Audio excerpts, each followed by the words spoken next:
extrêmement raccourci aujourd'hui, sur lequel les entreprises doivent se mobiliser et sur lequel les écarts, on va le voir, entre les entreprises qui réussissent à mettre en place de l'IA et celles qui sont encore en questionnement, les écarts deviennent absolument massifs.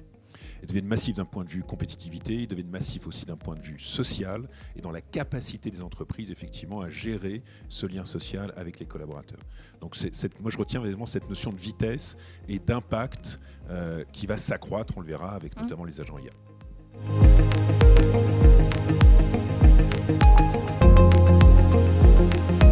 C'est vraiment l'idée de regarder avec nos clients qu'est-ce qui fonctionne et de pouvoir capitaliser dessus. Moi, ce qui m'a vraiment marqué, c'est qu'aujourd'hui, en fait, un des soucis qu'on a sur les centres d'appel, c'est la capacité à recruter et la capacité à fidéliser les équipes. Et au-delà des améliorations de cadence et de qualité dont on a parlé tout à l'heure, ce qu'il faut voir, c'est qu'on a du mieux-être au travail. On a des jeunes qui, derrière, grâce à l'IA, rentrent plus facilement dans le métier, acquièrent tout de suite le corpus méthodique et qui, du coup, vont être plus performants et vont avoir envie de rester plus longtemps dans le métier. Donc, il faut bien voir que derrière ce déploiement et cette arrivée de l'intelligence artificielle, on a certes des améliorations business, des améliorations de qualité, mais aussi du mieux-être au travail. Mais pour ça, il faut vraiment s'intéresser à ce sujet et le mettre vraiment dans les phases de cadrage.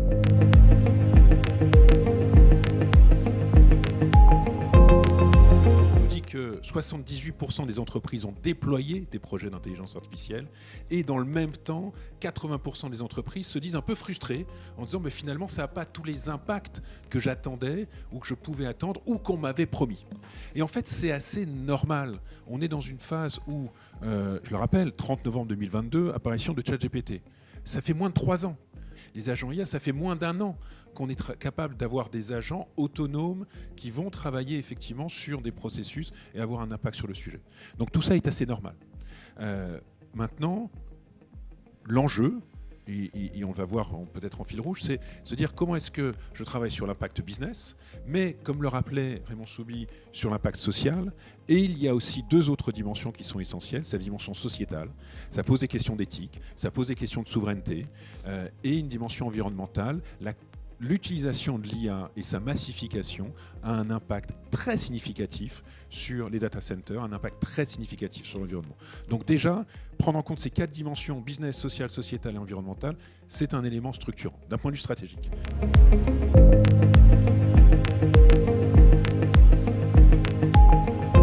Alors, on a identifié 4 étapes, 4 points à prendre en compte. Le premier, c'est de revoir l'ensemble de son operating model. Le sujet, c'est qu'en fait, on est en train de finalement revoir toute la chaîne de la valeur de l'entreprise, repositionner tous les rôles, réinventer les process. En fait, la première étape que vous décrivez, c'est d'abord, on regarde dans le détail ce que fait l'entreprise, comment elle le fait, comment elle est organisée et comment... partant de cette organisation, si on intègre de l'IA, ça peut changer, améliorer, supprimer des emplois aussi, les transformer, etc. Exactement. C'est ça. En fait, il y a un travail déjà de lecture de quoi on parle, en fait. De quoi on parle et point important, il ne faut surtout pas le prendre avec juste la question de la productivité. Ouais. Le point qui est important dans tous ces dispositifs d'acculturation, c'est de développer l'esprit critique et la prise de recul. Derrière ça, on met des choses qui sont très concrètes. C'est quoi les limites de l'IA ? C'est quoi du fact-checking ? Parce qu'il faut quand même se rappeler qu'on a des modèles qui aujourd'hui peuvent avoir finalement des erreurs et il faut aujourd'hui former à cette partie-là. Et à partir c'est-à-dire apprendre à ne pas tout accepter d'une IA, c'est-à-dire remettre en cause, se poser les bonnes questions. Dans le process de décision, ce qu'il faut bien avoir en tête, c'est que quand nous, on prend une décision aujourd'hui sans IA ou avec quelques tableaux de bord, on a notre cerveau qui va finalement analyser une donnée et derrière, sur cette base, prendre une décision.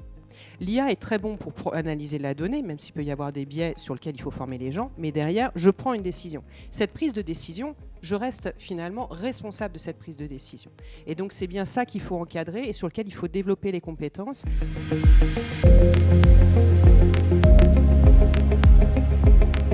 Les RH finalement, ils ont vécu une transformation IA depuis quelques années. C'est-à-dire que, évidemment, l'IA Gen est arrivé récemment, mais pour le coup, tous les dispositifs de matching, toute la partie prévision, scénario d'évolution des compétences, les skills-based organization, ça fait 8 ans qu'on fait ça. Donc, en fait, on a déjà commencé à bouger. Tout ce qui est le recrutement vit une transformation mais colossale avec ça. Donc en fait, les RH sont impactés fortement dans leur métier propre. Après, là où il y a un autre sujet, c'est quel est leur rôle par rapport à cette transformation qui impacte toute l'entreprise.